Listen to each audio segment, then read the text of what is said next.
آگے کی جو نماز ہے اس کو ہم ٹرانسلیشن کے ساتھ انشاءاللہ پڑھیں گے، سیکھیں گے.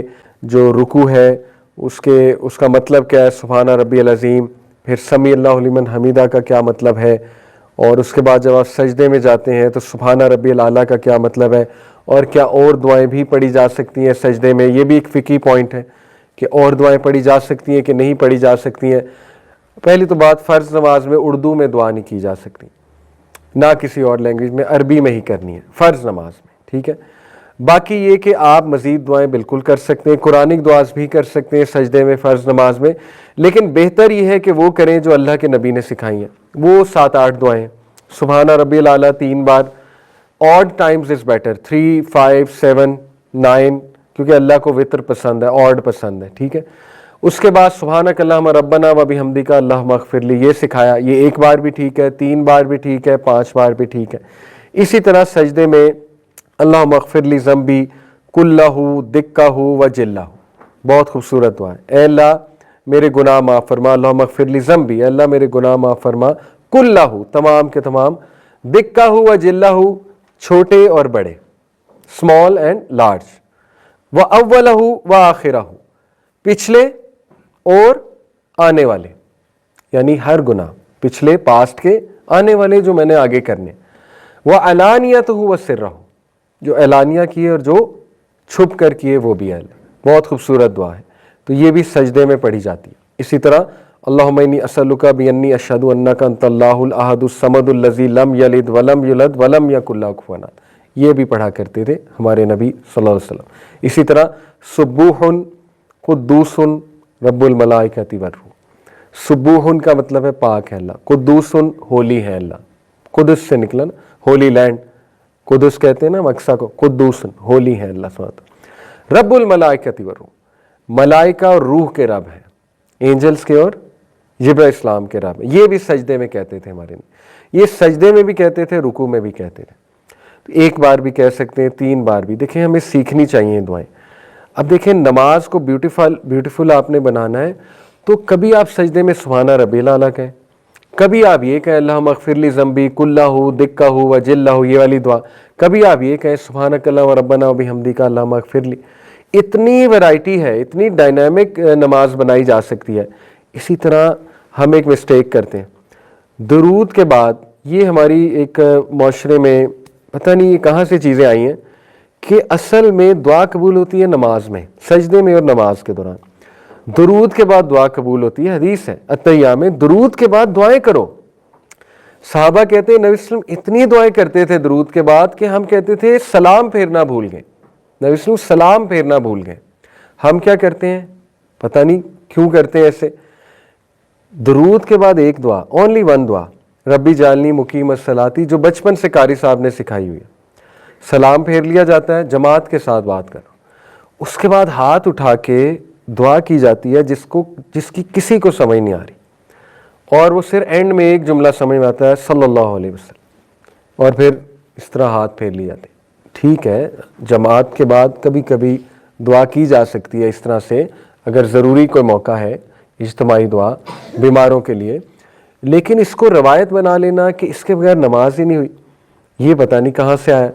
اس طرح کی باتیں اکثر آپ کو بزرگ ڈانٹ دیتے ہیں کہ تم نے دعا نہیں کی. بھائی نماز ساری کی ساری دعائیں، کیا مطلب دعا نہیں کی ساری؟ بلکہ لوگ ڈسٹرب ہوتے ہیں. نماز کے بعد تو اذکار ہے، نماز کے بعد تو اچھے خاصے اذکار ہیں، 9-10 اذکار ہیں. سب سے پہلے اس میں کہتے تھے اللہ اکبر، استغفر اللہ استغفر اللہ استغفر اللہ، پھر اللہم انت السلام و منک السلام تبارک، پھر ربی اعنی علی ذکرک و شکرک و حسن، پھر لا الہ الا اللہ وحدہ لا شریک لہ. 9-10 اذکار ہیں نماز. پھر تسبیح ہے، تسبیح فاطمہ. تو وہ کریں کہ ایک دم ہاتھ اٹھا کے سب کے ساتھ شریک ہو کے دعا کریں، تو یہ مناسب نہیں ہے اور یہ ایک روایت بن چکی ہے. اور لوگ اب یہ سمجھتے ہیں کہ اصل دعا وہ ہے. دیکھیں اصل دعا تو درود کے بعد ہے. آپ کو 7-8 دعائیں کرنی چاہیے درود کے بعد، چلیں 2-3 کر لیں. اور یہ خوبصورتی ہے نماز کی. آپ باقاعدہ اپنی نماز کو دیکھیں کس طرح بیوٹیفائی کر سکتے ہیں. آپ مختلف کیٹیگریز بنا سکتے ہیں دعاؤں کی. مثال کے طور پہ فجر کے وقت آپ کیٹیگری بنا سکتے ہیں برکت کی دعاؤں کی. آپ فجر کے وقت یہ دعا تو کنفرم کرے، اللہم انی اعوذ بک من عذاب جہنم ومن عذاب القبر ومن فتنۃ المحیاء والممات ومن شر فتنۃ المسیح، یہ تو کنفرم ہے ہر نماز میں، کیونکہ یہ تو صحابہ کو سکھائی تھی، اس نے ہر نماز میں کرنی ہے۔ اس کے بعد کیٹیگریز بن سکتی ہیں، فجر کے وقت میں بھی برکت کی دعائیں، to feel good, to ask for goodness, ربنا آتنا فی الدنیا حسنۃ وفی الآخرۃ حسنۃ، اللہم انی اسألک المعافاۃ فی الدنیا والآخرہ، ٹھیک ہے نا، اللہم علم اکثر مالی و ولدی و بارک لی فیما اعطیتنی وقت الحیاتی علی طاعتک، یہ برکت کی دعائیں۔ ظہر پہ کیٹیگری بنائی جا سکتی ہے استقامت کی دعائیں، اللہم اہدنی وسددنی، اللہم انی اسألک الہدی والسداد، ٹھیک ہے، اسی طرح ربنا لا تزغ قلوبنا بعد اذ ہدیتنا۔ عصر کے وقت کیٹیگری بنائی جا سکتی تقوی کی دعائیں، اللہم انی اسألک الہدی والتقی والعفاف والغنی۔ اسی طرح مغرب کے وقت کیٹیگری بنائی جا سکتی ہے پناہ مانگنے والی دعاؤں کی، جس میں پناہ کا ذکر ہے کہ اللہ میں پناہ مانگتا ہوں، فار ایگزامپل اللہم انی اعوذ بک من علم لا ینفع، من قلب لا یخشع، من نفس لا تشبع، من دعوت لا یستجاب لها۔ اسی طرح اللہم انی اعوذ بک من جہد البلاء ودرک الشقاء وسوء القضاء، خوبصورت دعا ہے، وشماتۃ الاعداء۔ کیا ٹرانسلیشن ہے؟ اللہم انی اعوذ بک من جہد البلاء، اے اللہ میں پناہ مانگتا ہوں سخت مشکل سے، جہد البلاء سخت مشکل سے، ودرک الشقاء اور مایوسی سے، ہوپ لیسنس سے، وسوء القضاء اور بری تقدیر سے، اے اللہ کہیں میں بدبخت نہ ہو جاؤں، اس سے پناہ مانگتا ہوں، وشماتۃ الاعداء اور دشمنوں کے خوش ہونے سے، دشمنوں کی خوشی منانے سے۔ تو یہ ہے وہ والی دعائیں جس میں آپ پناہ مانگ رہے ہیں، یہ کیٹیگری بنائی جا سکتی ہے، ٹھیک ہے، اور بھی بہت ہے۔ اسی طرح عشاء کے وقت حسن خاتمہ کی کیٹیگری بن سکتی ہے، اللہم انی اسألک الحسن الخاتمہ۔ اسی طرح اللہم احسن عاقبتنا فی الامور کلہا واجرنا من خزی الدنیا وعذاب الآخرہ، اے اللہ میرے تمام امور کو احسن انجام تک پہنچا اور مجھے ذلت سے بچا لے، دنیا کی اور آخرت کی، ٹھیک ہے۔ اسی طرح یو کین ایڈ دس دعا حسن خاتمہ ریلیٹڈ جو ہے، اللہم رحمتک ارجو فلا تکلنی الی نفسی طرفۃ عین واصلح لشانی کلہ لا الہ الا انت، یہ بھی اسی کی ہے نا کہ میرے تمام کے تمام اللہ جو اعمال ہیں ان کی اصلاح فرما دے۔ تو دیکھیں so much beauty can be added to نماز، اگر آپ محنت کریں، اگر آپ محنت کریں کہ صبح میں یہ کر لیتا ہوں، اور مکس بھی کر سکتے ہیں، اور جب آپ کا جو دل کرے کر سکتے ہیں، جو دل میں آئی ہوئی ہے دعا وہ کر لیں اللہ سبحانہ تعالیٰ سے، ٹھیک ہے۔ اس سے نماز میں جان آئے گی۔ لوگ کہتے ہیں نماز میں دھیان نہیں ہوتا، دھیان کیسے آئے گا؟ ربی جالنی پڑھ پڑھ کے وہ اتنی زیادہ ڈی سینسٹائز ہو چکے ہیں کہ پہلی تو بات پتہ ہی نہیں پڑھ کیا رہے ہیں، اتنی خوبصورت دعا ہے ربی جالنی مقیم الصلاۃ، لیکن وہ سمجھ ہی نہیں کہہ کیا رہے ہیں، تو اس سے ہم ڈی سینسٹائز ہو چکے ہیں، افیکٹ بھی نہیں ہو رہا کہ کہہ کیا رہے ہیں۔